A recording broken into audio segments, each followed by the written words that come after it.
Selamat pagi saudara yang terkasih dimanapun berada pada pagi hari ini. Salam damai sejahtera bagi kita sekalian.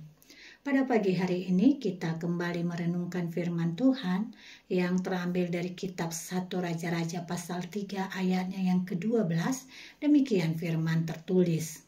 Maka sesungguhnya aku melakukan sesuai dengan permintaanmu itu.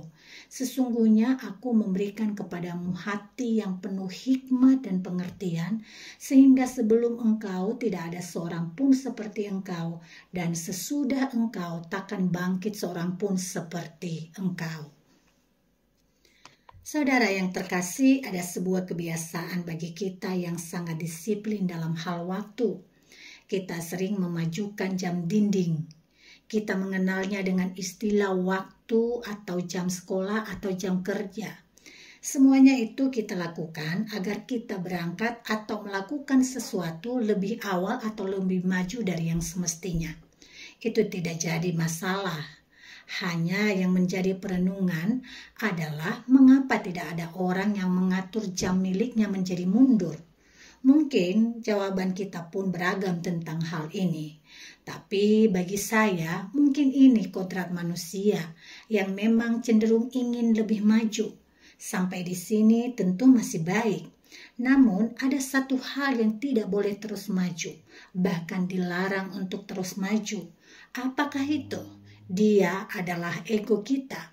Sebab ego kita tanpa disuruh maju telah memiliki hasrat kuat untuk maju dan ingin terus mencapai posisi berada terus di depan yang lain. Saudara, firman Tuhan yang kita renungkan hari ini adalah jawaban dari permohonan Salomo untuk memohon hikmah dari Tuhan. Dan Tuhan pun berkenan menjawabnya. Namun yang perlu kita tahu, bicara hikmat tidaklah melulu soal lebih cepat di depan. Tetapi pertama kali yang kita butuhkan adalah berani belajar mundur untuk memperoleh hikmat.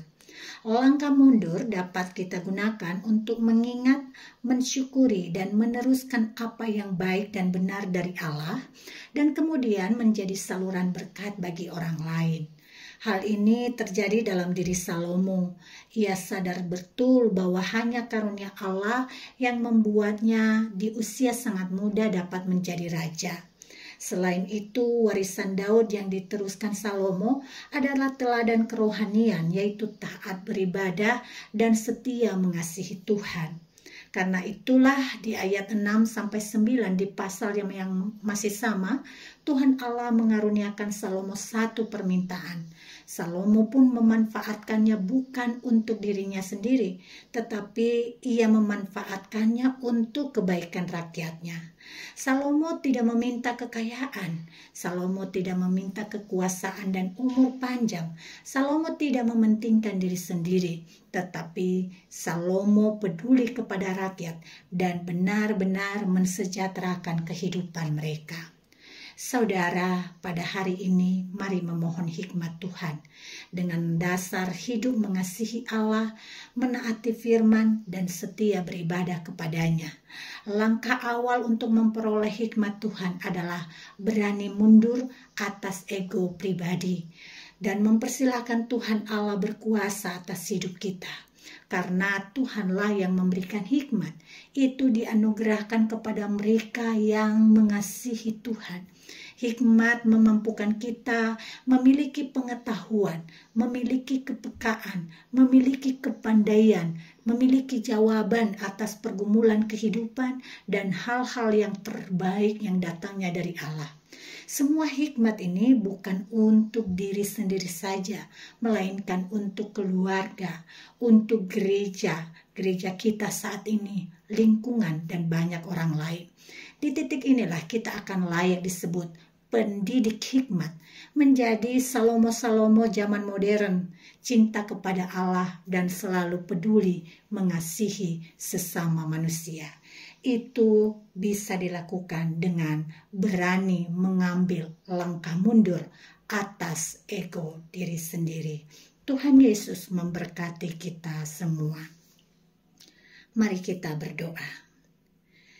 Terima kasih Bapa di sorga untuk sapaan firman-Mu pada pagi hari ini, di mana kami diingatkan untuk terus bergaul bersama dengan Engkau dalam menentukan setiap tindakan pilihan hidup kami, sehingga semuanya yang kami pilih, yang kami ambil sebagai tindakan, dan yang kami bisa bagikan bagi dunia ini merupakan sebuah keputusan yang dituntun oleh hikmat Allah.